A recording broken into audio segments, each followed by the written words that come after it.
अस्सलाम वालेकुम वरहमतुल्लाहि वबरकातुहू। आज का हमारा मौजू कब्र के सवाल। कब्र के सवाल के ताल्लुक से आज आपके सामने कुछ बातें रखने की कोशिश करूंगा मेरे भाई। कब्र के सवाल, जैसा कि हम जानते हैं कब्र में 3 सवाल हैं। कब्र के तीनों सवाल रखने से पहले आपके सामने कुरान करीम की एक आयत का तर्जुमा पेश करना चाहूँगा।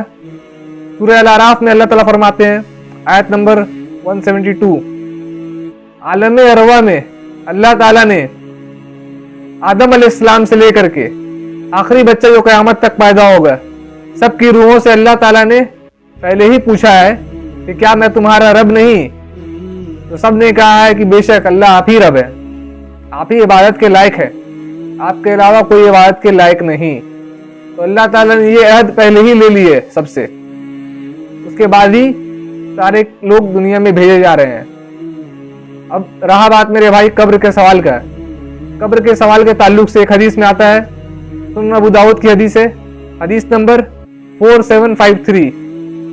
आप सल्लल्लाहु अलैहि वसल्लम ने फरमाया कब्र के 3 सवाल हैं। पहला सवाल क्या है? पहला सवाल यह है, मन रब्बुका, तुम्हारा रब कौन है।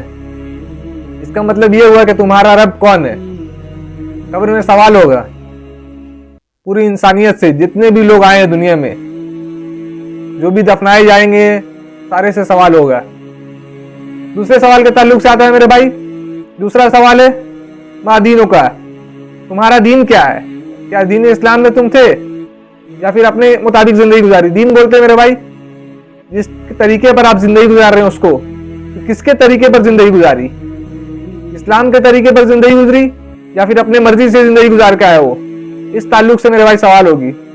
और तीसरा सवाल है मन नबियों का, तुम्हारे नबी कौन है, किस नबी के मानने वाले हो, किसके तरीके पर चले, किसके सुन्नत पर अमल किया, ये किसी नबी को माना या फिर नहीं माना। तो ये 3 अहम सवाल थे मेरे भाई जो कब्र के ताल्लुक से हमसे पूछे जाएंगे। तो ये 3 अहम सवाल थे मेरे भाई कब्र के ताल्लुक से, जिसका जवाब हमें देना होगा। और बज़ाहिर तो हमें लगता है कि सवाल बहुत आसान है, हर कोई जवाब दे देगा। क्या है सवाल मेरे भाई? मन रब्बो का, तुम्हारा रब कौन है, अल्लाह। मा दीनों का, तुम्हारा दीन क्या है, दीन इस्लाम।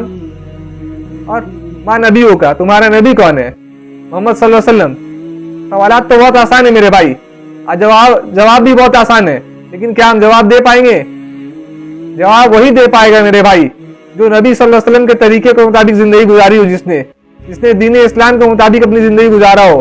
तो अल्लाह ताला से दुआ है कि अल्लाह तबारक व तआला हमें अल्लाह और अल्लाह के रसूल के तरीके पर चलने की तौफीक अता फरमाए, कहने सुनने से ज्यादा अमल करने की तौफीक अता फरमाए, और जब तक जिंदा रखे ईमान पर जिंदा रखे, और जब खात्मा करे तो ईमान बिल खैर पे खात्मा करें। वाखिरुद्दावाना अल्हम्दुलिल्लाहि रब्बिल आलमीन।